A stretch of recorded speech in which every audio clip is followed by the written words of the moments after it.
So this event, just like any event in Guild Wars 2, dynamically scales. So as more players show up, this boss is actually going to get more difficult to stay at the same difficulty level. So no matter what, the fight is exciting based on the number of people that are there. 20, 40, 80, 100 people, this fight will scale up in difficulty for all of them. And this boss comes with a whole lot of different layers and mechanics to it. So first off, you'll notice this giant guy walking at us right there who just exploded. Those are bloated creepers that the dragon summons, and they are huge undead abominations that the players need to try to kill. And these bosses are going to walk towards you and they're going to wind up and explode and send poison flying everywhere and kill everyone who's nearby. So you need to kill these guys before they get too close to you. Now the dragon summons what you can see behind you are these large bone walls. And he summons these walls to protect himself from the turrets that are in the background. So players want to destroy these walls here, so characters manning the turrets can actually get direct shots on the dragon. So there in the distance you're going to see there's some turrets that players are manning, and they can use these to fire at the dragon and do large amounts of damage to it. Now the whole time players are on these turrets, there are waves of undead that are coming in from the side, attacking the turrets and trying to destroy them.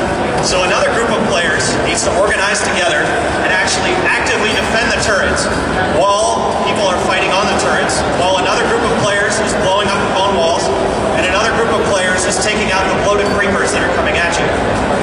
Now during all of this, there are also guys who are repairing the turrets if they get destroyed, and players need to defend those guys and help resurrect them if they die to keep them alive. So as you can see, this battle has a whole lot of different layers to it, giving the players choice of how they want to play the game, what kind of character they want to play in this battle, and giving them a lot of roles that they can switch between while they're actively fighting the dragon here. Now there's one final piece to this battle, and you can see it counting down right now, and that is the Asura Mega Laser, and we're running towards that right now. At certain intervals of health, the Mega Laser begins to charge up, and it unloads onto the dragon if players are able to defend it, and the dragon is now stunned, and he stays stunned for about 15 seconds, and all the players can run up, unload a whole bunch of damage on him, and then they need to get back out of there by the time the dragon recovers.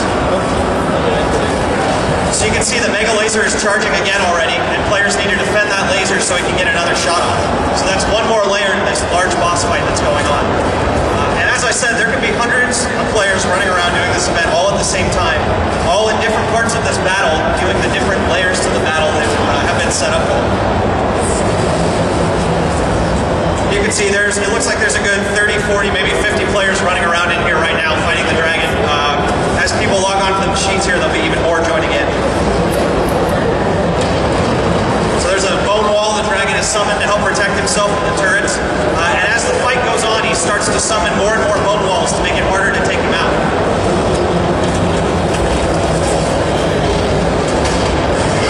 So when he flies up in the air like that, he drops a bunch of little poison balls on the ground, and that's where the bloated creepers rise up out from, and they start marching forward towards the players who need to take them out.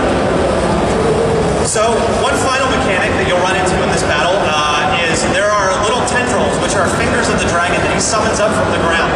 And the little tendrils will grab players and they will fling them back towards the dragon where the dragon devours them. So here's one of those there.